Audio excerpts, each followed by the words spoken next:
done. Okay. So we are in Isaiah 53. We're on verse 5. Yeshua, you're Rabboni, you're my rabbi, you're my teacher, you're our rabbi. Teach us.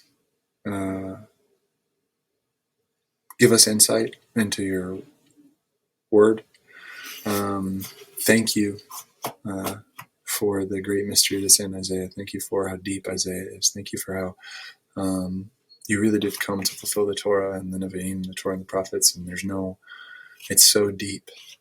And you've hidden it from wise men and the learned, and you've revealed it to children. But you revealing it to children doesn't actually make it simple. That's the miracle. Because if it was simple for a child, the wise men would have already had it. But you did the miracle. It's the deep, complicated thing that the wise man couldn't unravel, that you give clarity and understanding to the child about.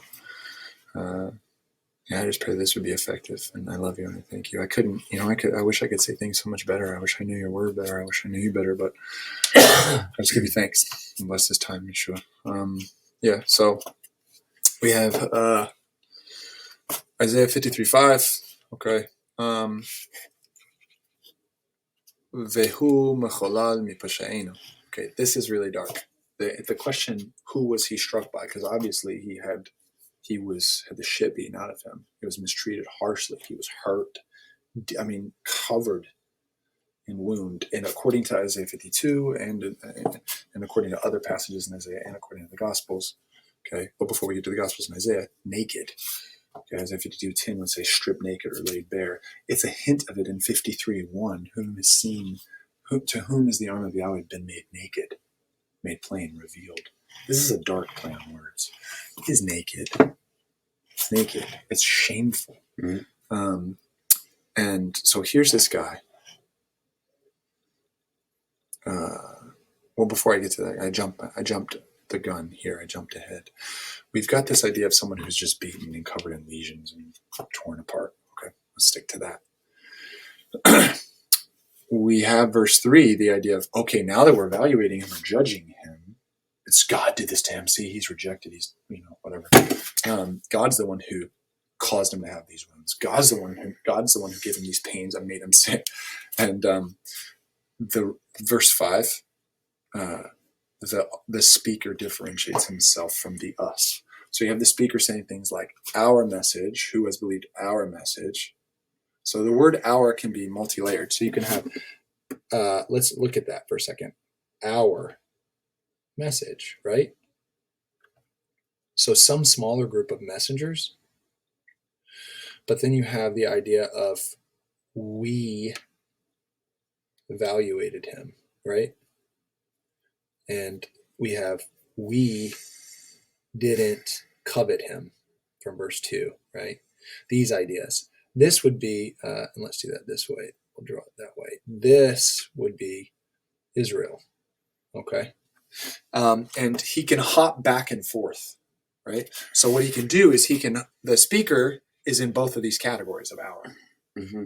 He can go from this category of being one of the people to this category of being a messenger, okay? Somehow being entrusted with a messenger or a witness, okay?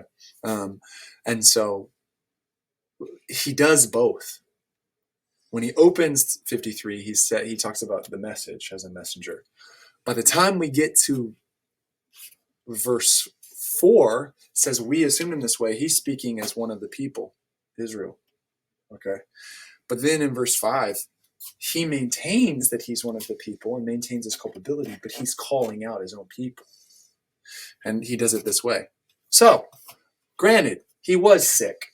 Verse 4, now we're in 5. So you're right. He was sick, like verse 4 said. However, God wasn't the one making him sick. He was injured or sick. This word halal, he's injured or sick from our sins. No, from our transgressions, from our transgressions. Now, here's the interesting thing. This doesn't mean, this is often taken by people, it's overly spiritualized, or abstract is a better word than spiritualized, because I actually think it is incredibly spiritual. It's overly abstract. It's overly abstracted. it is made to mean that he's suffering internally because God has mystically caused him to have our sins on him, our transgressions. But the simplest way to read the Hebrew is Vehu machalam b'pasheinu. The reason he looks this way and is beaten like this is because of our transgression. Well, which transgressions? The transgression of arresting him, mistreating him, beating him. We hit him. We struck him. The claim of verse 4 is God did it. But verse 5, the speaker is part of the people and says, we did it. We did this to him. Our transgressions are what made him fit this part. And then we have very, very explicitly, Meduka me'avotenu, and he was crushed from our iniquities. Now, this is very, very frustrating to me. Okay, in Hebrew, and this is just a demonstration, I'm gonna write may. I'm gonna change that again there. All right, you bashed your leg pretty hard there, didn't you? Right? A little bit. Okay, so we're gonna do. And it was right on there. the corner. May, okay, then you understand crushed. All right, May avotenu, Mashiach, have mercy. I wouldn't go as far as saying. May avonotenu, okay, so right here, right? This, I'm going to circle it so that we can see it, I'm going to use this yellow one there, and I'm going to make my thing thicker there, right? Okay, do you see that letter that I circled? Mm. That's a preposition. It's may, okay? Here it's may, it could be mean or ma. Okay, from. All right. Most times it's going to be translated from. No, not for. Well. Yeah, that's the problem. So if I wanted to say for our iniquities, all I have to do in Hebrew is I could say la. I could say lema'an. If I'm not mistaking that an ayin or an aleph. It could be an aleph. I can't remember, but ma'an is to the purpose of. I have different ways to do this. But when I say ma, the simplest translation is he was crushed from our iniquities. Well, which iniquities? The ones that you beat the crap out of him with. That was an iniquity when you beat the crap out of the servant. When you injured the servant. When you crushed the servant. When you rejected and despised and heaped it on him and beat him down. Okay? That's what's really going on. And so in this sense, you have this interesting thing where the speaker is Israel because he says we. So he bears that culpability as one of the people, but he's also saying, this is really what's going on. This was really what was happening. Okay? What was really happening, the reason he was really sick, you're right, he was sick. He wasn't sick because Nagua from God, it's from us. We struck him. We crushed him. Our iniquities are what crushed him.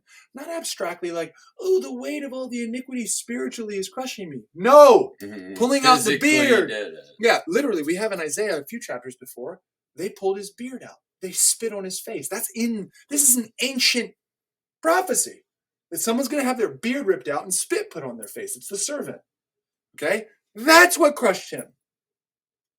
Now, and then we have this word. Okay? Again, penal substitution makes them translate this way. We have musar shalamenu. Okay? Musar here, Christians would want to translate it as punishment, a lot of them. Okay? Mm-hmm. But it doesn't make good sense of Isaiah. When Isaiah uses it, he means it like prescribed behavior to step into a thing.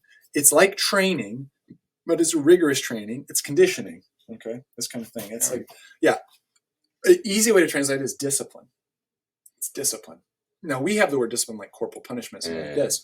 That's not, it can apply to the idea of discipline with a rod. But in Isaiah, it just as well applies the idea, like in Isaiah 29, Yeshua, who's the author of this, he uses the lemma to say, Yahweh trains the farmers so they know how to plant. It doesn't make sense that he uses a rod and beats them so they know how to plant. It's that he trains them and shows the prescribed method, okay? Now, what's interesting is Mushar Shalamenu Allah. People want to, the direct translation of this is, the discipline or training of our peace on him. But the subject isn't named. Who put, and the reason the subject isn't named is to draw out the mystery, draw out, well, why are 4 and 5 so at odds with each other? It's drawing out the mystery. Who, in fact, did give this discipline or prescribe it to him? The people in verse 4 want to say God did. But the speaker wants to say, we did. We prescribed this. We disciplined him. We said, here's what you need. You need to be beaten and put down. But then the irony is this. Musar Shalamenu. the discipline of our peace. Now, this is the thing. The word here shouldn't be translated peace. It shouldn't be translated peace. What should it be? Okay. If it should be translated our well-being. And the reason you know it is because there's a type of offering called the shlamim. It's called a peace offering, a fellowship offering. People translate it differently. It's the idea of well-being. Okay. So we have this word that comes from shalom, shalomenu. Okay. And it's the idea of, when you see somebody, for example, you will say shalom, shalom, whatever. But it also can be a question, kind of, for an inquiry, like shalom cha, how are you? What's your well-being? What's your status? Okay, and shalom also can mean, so it can mean peace, it can mean wholeness. Okay, it's actually the best. Well-being. It's well-being is how we should translate it here, and I'll tell you why. It's actually one of the best ways in Hebrew to say perfection. They have the idea of blameless or without defect, like tamim, something like this. But if you want to talk about an action or an agenda that's perfect, you would say shalom. They don't have a word for perfect like we do. Okay, so our perfection or our wholeness, our well-being is here, right? And we know because of a parallelism. So we have shalomenu here, alav. We're going to have a word here, nirpalanu, our healing. So we should understand this word as well-being because it's also a parallelism to the second clause, which literally uses their verb for heal. And so we end up with the translation, Musar Shalamenu, the prescribed discipline of our well-being was on him. Again, another reversal. So he was the one making us well. That's right, but even worse. We would say God is punishing him, or we would say God is disciplining him, or we would say God is striking him or beating him, or here disciplining him. God's disciplining him, right? That's what some would want to say. That's the prescribed discipline.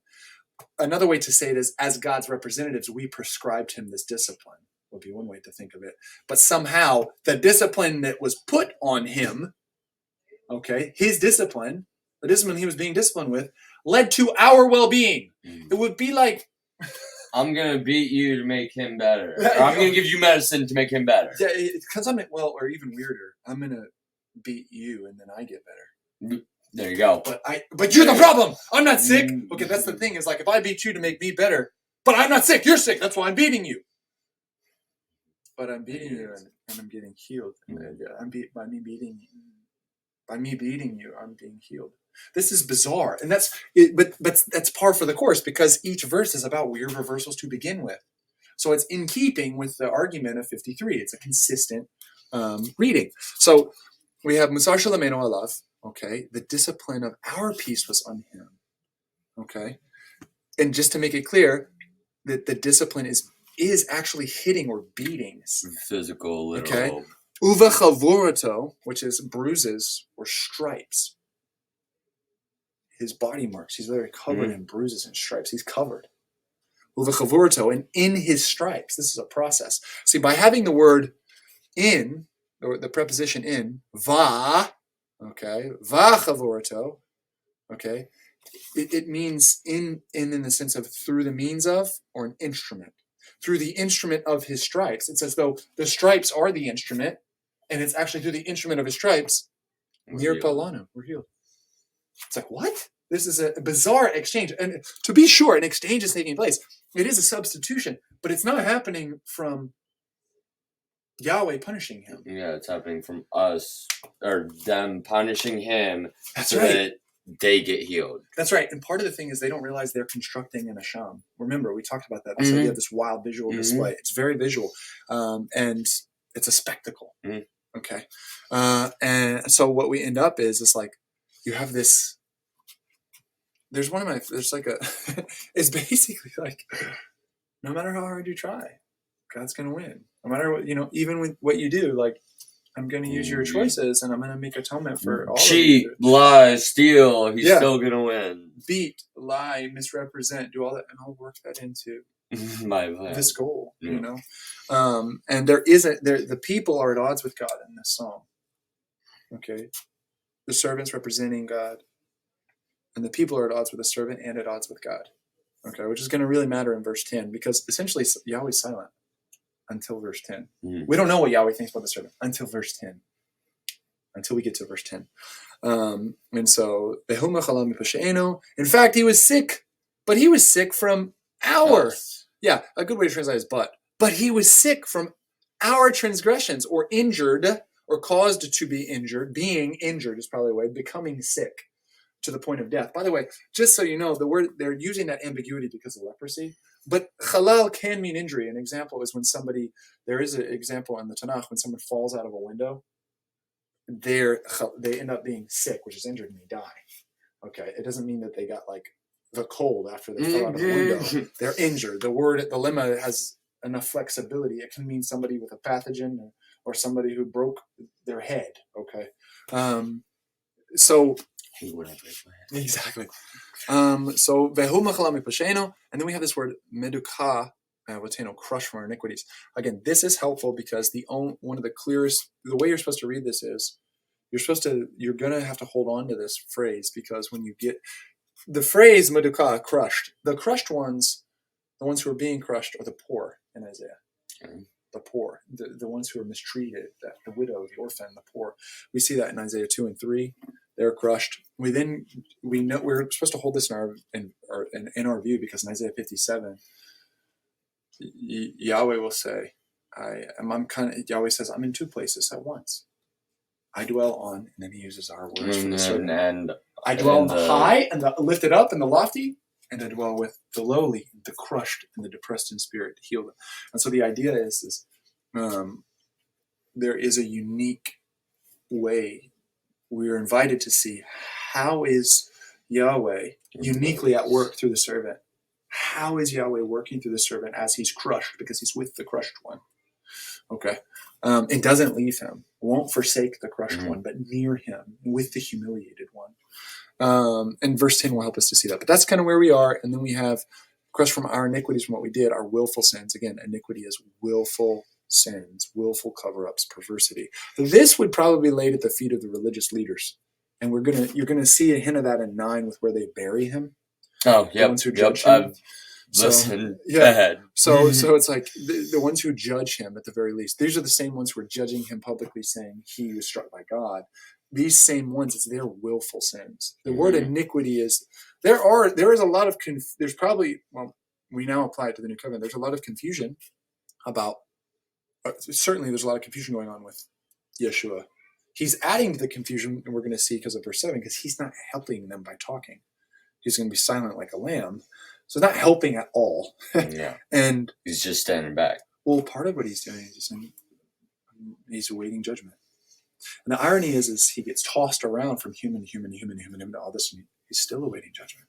And then he's stripped naked and put on and he's still awaiting judgment. See, his judgment is going to be the resurrection.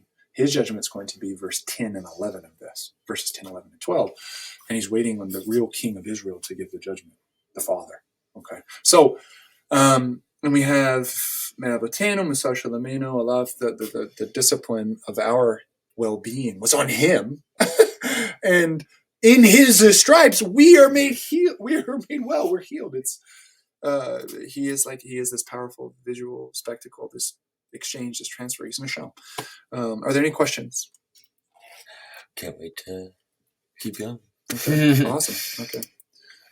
All right. And we